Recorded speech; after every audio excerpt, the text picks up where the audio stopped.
Have you ever wondered where that wonder kid that scored 30 goals in a league season and took your club to Champions League glory ended up? Well, in today's video, we're going to find out, as we are going to take a look at some of the top 10 wonder kids in Football Manager 2010, how their career turned out and whether they lived up to the potential in Football Manager 21. This is going to be quite the journey. Get your seatbelts on. Here we go.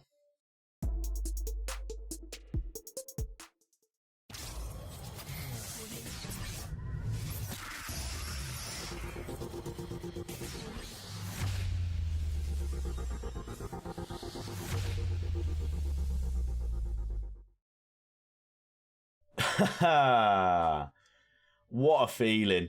Football Manager 2010. What a nostalgic trip this video is going to be.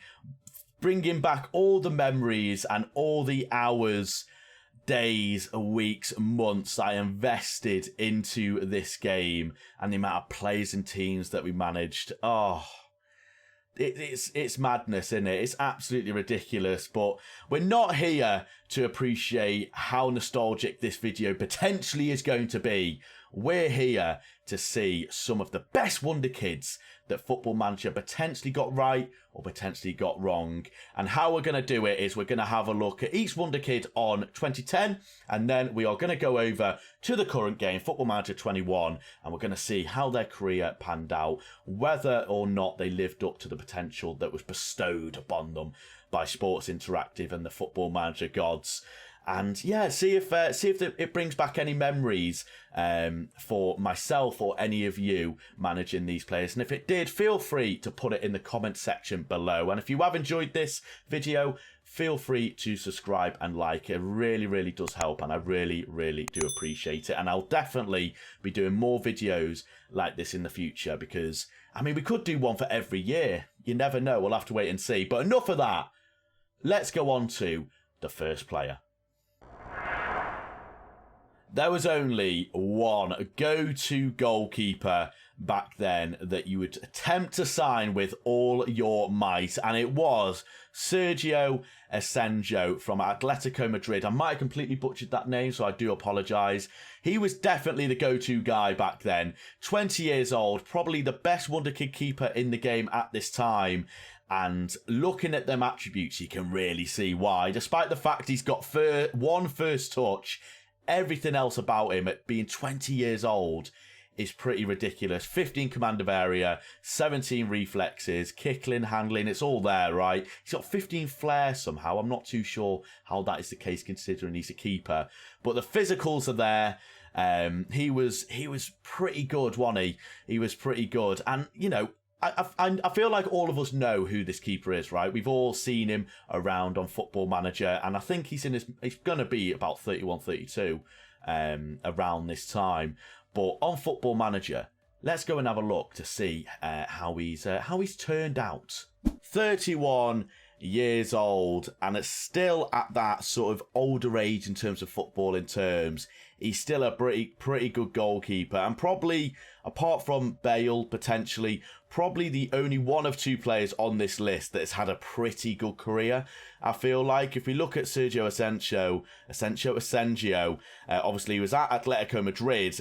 He then stayed at Atletico for a few years before moving on loan to Villarreal.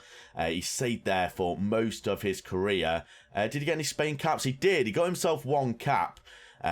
So an absolute honour for Mr. Sergio here. Now, if we're looking at his attributes, the attributes of him in 2010 will be on screen now so that we will be able to compare. You're probably looking at him. His physicals back then were definitely a lot better, but obviously because of his age this year, that's probably had a negative effect on his physicals. Obviously, everything about his physicals, that 17 strength, 16 stamina, 16 jumping, 17 natural. His physicals were probably had the biggest decline, right, since from then to now. In terms of his mentals, you're probably expecting him to be a little bit better in the mental department, Mr. Sergio here, considering he is a little bit older. And you'd probably say technically as well, he's a lot better, right? He's definitely, I feel like he's probably better technically and mentally than he was back then. Reflexes are the exact same as 17, so apparently he hasn't made any sort of decline or improvement in his reflexes. So I think that for Ascencio, nothing's really, apart from his physicals, nothing's really improved or declined massively.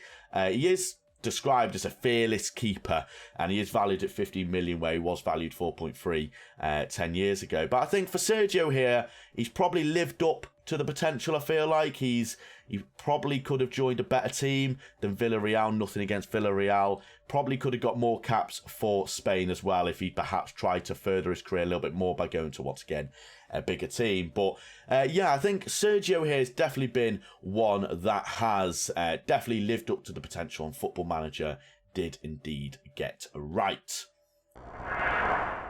You all knew he was coming, and he's arrived. Mr.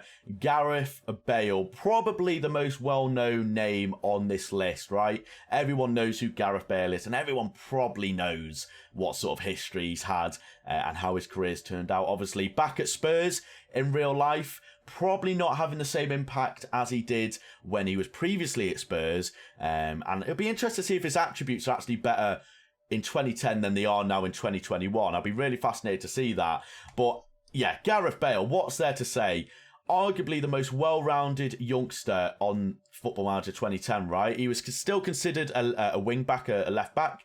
This was before he transitioned, obviously, to that left wing, where he absolutely tore it apart for Tottenham. And Inter will remember that quite vividly. But yeah, I mean, what a player he was back then. His physical's there for 20 years old. Mental attributes, his flair's not really there, which I'm surprising. Obviously influences leadership. Back then it was called that. 5 aggression, and all of his technicals are 11 or above, except long shots, which, considering it's Gareth Bale, and considering his past few years of what he's been doing in Real Madrid, you'd probably say his flair and long shots. The Football Manager got it wrong, right? But yeah, I mean, what a man. What a bloody man. I mean, how long was he at Tottenham? He was at Tottenham for 3 years before like 2010. He played 16 games for Tottenham, so you'd probably say he was in the first team squad. And this was probably around about the time where he started transitioning into that left wing role and turned into the player that would destroy Liverpool, destroy Inter, and become the head of controversy at Real Madrid. But let's go and have a look. Let's compare the attributes and the career he's had from now to then. Probably the most well-known name on this list. He hasn't really changed much, I don't feel like. His attribute graph is pretty similar to what it was in 2010. I mean, considering he's 31 years old, once again, Bale alongside Ascencio, the two players that have definitely lived up to the potential that they were given. Obviously, Bale's had an absolutely luxurious career, obviously playing for Real Madrid for numerous years. Despite all the controversy around him, Bale has definitely had the best career out of everyone that was listed as sort of good potential on 2010. Now, if we're comparing the attributes, he's a lot better player than in 2010, right? Like, despite the fact he's 31 years old, I feel like Bale's improved on every single area that in 2010. I mean, mentally, you're probably going to say he's declined a little bit. They didn't see him as a leader at all, apparently. Obviously, back then, influence was the leadership quality. But technically, he has absolutely smashed it out of the park, and physically as well. Physically, he's pretty good in 2010, but in 2021, blimey, he is an absolute physical specimen of a man, and technically as well, absolutely fantastic technically. Even though he's probably not having the best time in real life right now, on Football Manager, they definitely got him right. He definitely lived up to the potential, even if he isn't necessarily doing fantastically well at the moment. But nothing can be taken away from Bale. Football Manager put him in the spotlight. He already had the spotlight on him, but Football Manager took the risk by putting him as a wonder kid. He made the move to Real Madrid, and he has most definitely lived up to that potential, and he has improved massively on what Football Manager put him as attribute-wise in 2010 as well. So, Ascencio, Bale lived up to it. Now we go to the players that perhaps maybe didn't. So, yeah. It's hard to imagine a time where David Engog was ever a wonder kid on any Football Manager, but in Football Manager 2010, apparently he was considered that, and I probably am safe to say that David Engog is probably the one that Football Manager probably got the most wrong, safe to say. But yeah, David Engog on 2010 was apparently a really good player. Looking at his attributes, like, for the first time, he actually looks like he's got something about him. Like, his physicals are definitely there. That 17 pace, 13 acceleration at the age of 20, obviously they can still develop quite nicely. And obviously back then you had tutoring, so you could really turn any wonder kid into an absolute world beater fairly easily. That finishing composure as well, his mentals is there, determination and work rate. Teamwork probably needs a little bit of work, but like if you look at the technique, heading, he's basically the striker that, if developed correctly, could be absolutely unbelievable, which is weird to say. World-class David Engog in the same sentence, a little bit strange. I mean, I probably don't need to go into David Engog too much, because we all sort of know how his career turned out, but we'll go and see if he's on Football Manager 21 anyway. Unfortunately, viewers, I wasn't able to find David Engog on the game, and it looks like he has retired completely as a footballer. So I thought what we go over to his Wikipedia and have a quick look to see what he did in his career. Obviously, he went to Liverpool from joining from Paris Saint-Germain, and then went to likes of Bolton, Swansea. Had a little bit of a journeyman career, ending up in Budapest, and then going to Zalgiris. I don't know where that is. That is in Vilnius. I don't know. But unfortunately, it's a shame that we can't see what attributes he would have had a few years ago. It looks like he retired in 2020, so he retired last year, unfortunately for David. But I personally never saw David as like a wonder kid, really. I feel like most people forgot about David when he left Liverpool, because he didn't really do anything. Obviously getting the big move from Paris and then to Liverpool, and then not really doing anything in his career. But yeah, there's not really much to say about David here. He didn't make a single French appearance, making an appearance in every sort of youth level on 16, 17, 18, 19, 21, but not making any appearance for the first team, unfortunately. So, yeah, I mean, this guy brings back memories for me as a Liverpool fan. All the wrong memories, but memories nonetheless. But yeah, unfortunately for David, Football Manager got this completely wrong, because I don't think anyone saw him as a wonder kid. But yeah, sorry, David, but you completely failed us. You completely failed us as a footballer. Sorry, mate. Did anyone even know this guy still played anymore? Did anyone even remember him when he was hotly tipped to be the next captain of England, the next Steven Gerrard? And I mean, it's safe to say that Sports Interactive, actually not even just Sports Interactive, the English media as a whole tends to absolutely ridiculously overhype English players, and Dan Gosling, I feel like, is sort of the pinnacle of that.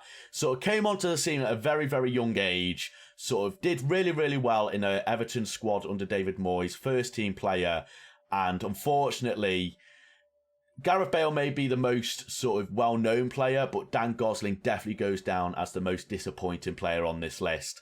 And boy, he did not. He was definitely really, really good on this year. If you look at him, he's only 19 years old, and he's probably first team ready, right?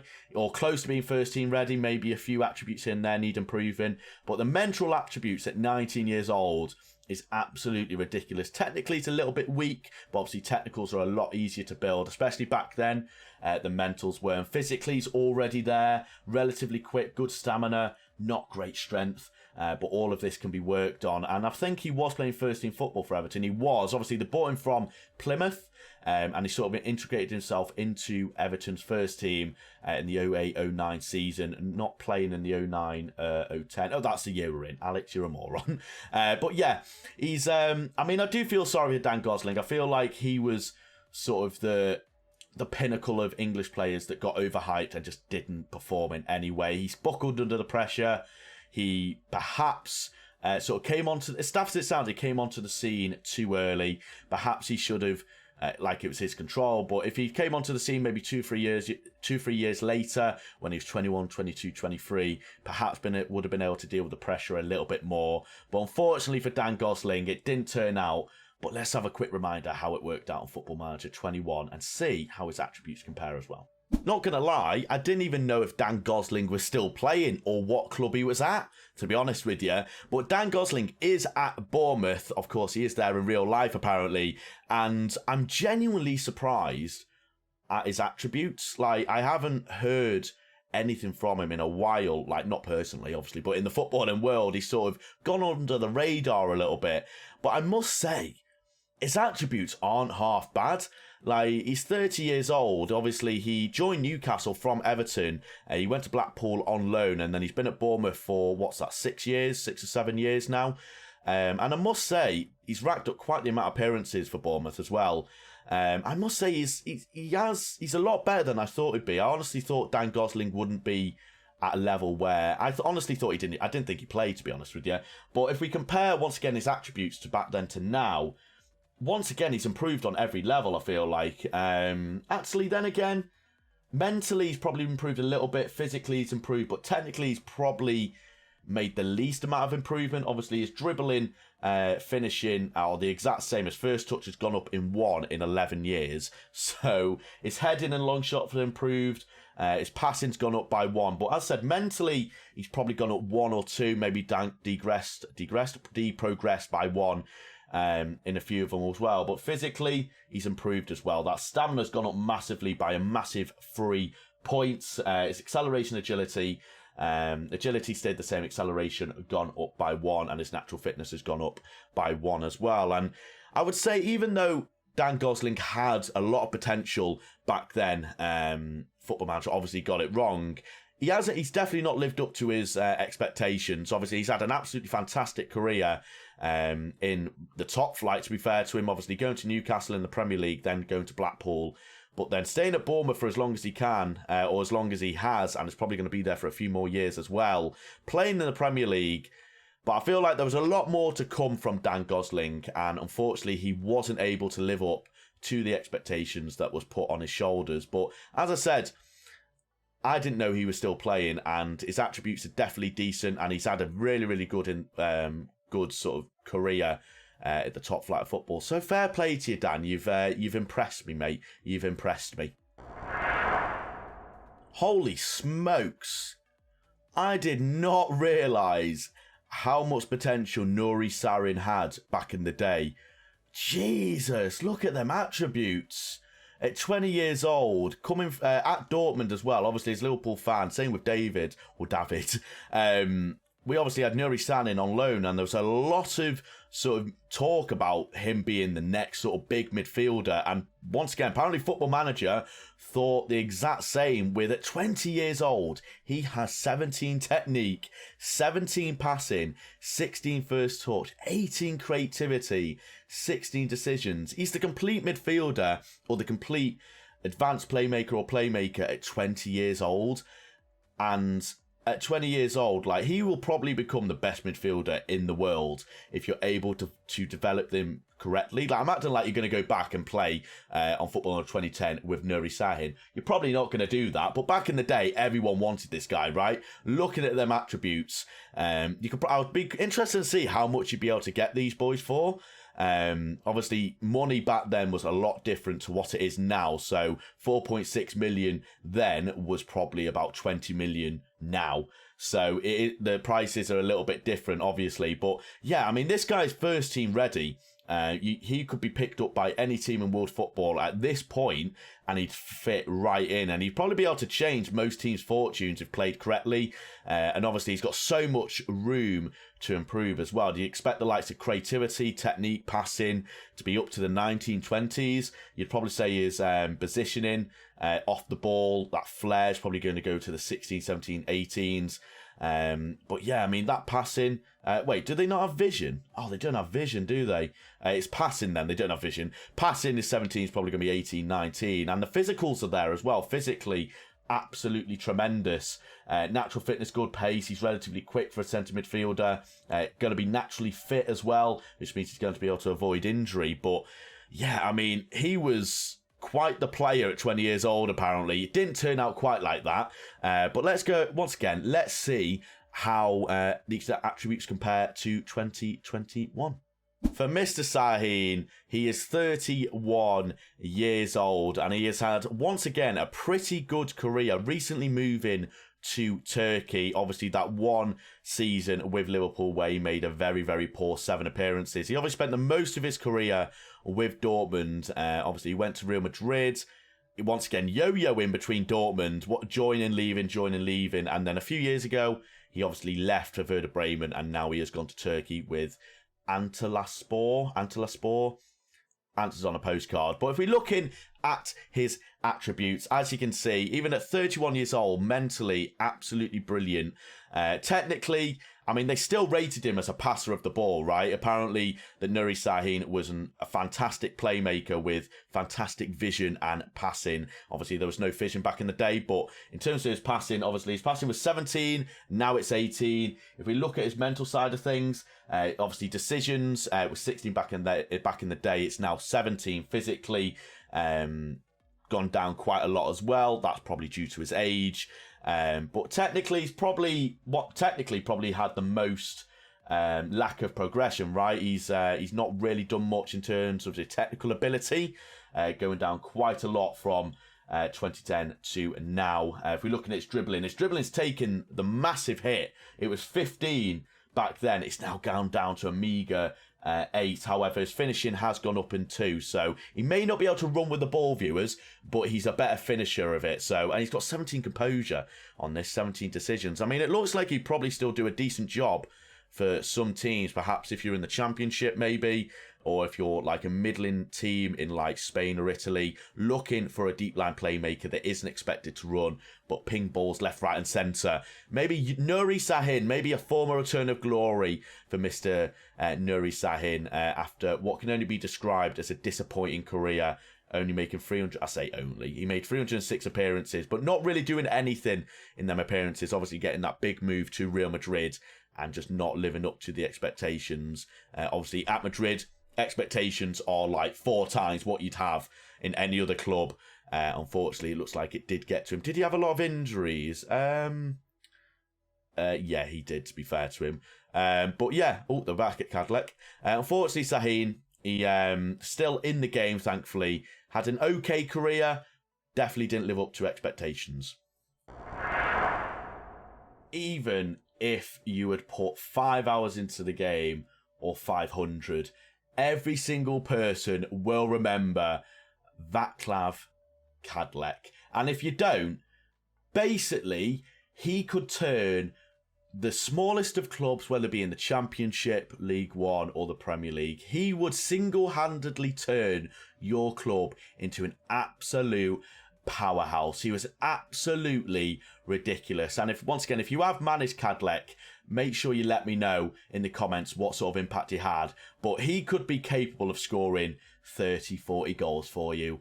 And he's only 17 years old, looking at the attributes that he's got, it's safe to say why that was the case, right? 14 finishing, his composure isn't great, neither is his concentration, but regardless of that composure, that finishing, that dribbling, that first touch, that long shot, that technique, that work rate, that determination, that flair, it was too much for teams.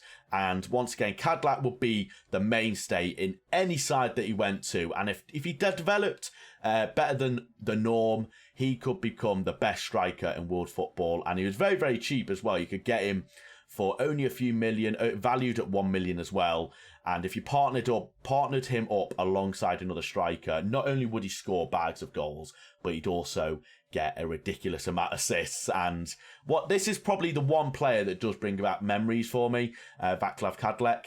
I remember managing him years and years ago, and he was absolutely stupendous. And once again, if you've got any stories about Kadleck, do let me know. I'd be fascinated to hear. Now, I haven't really heard too much about Vaclav Kadleck in the past few years. I'm not too sure where he is in football. I don't know if he's retired, but let's go to Football Manager and have a look. Oh, Mr. Kadleck.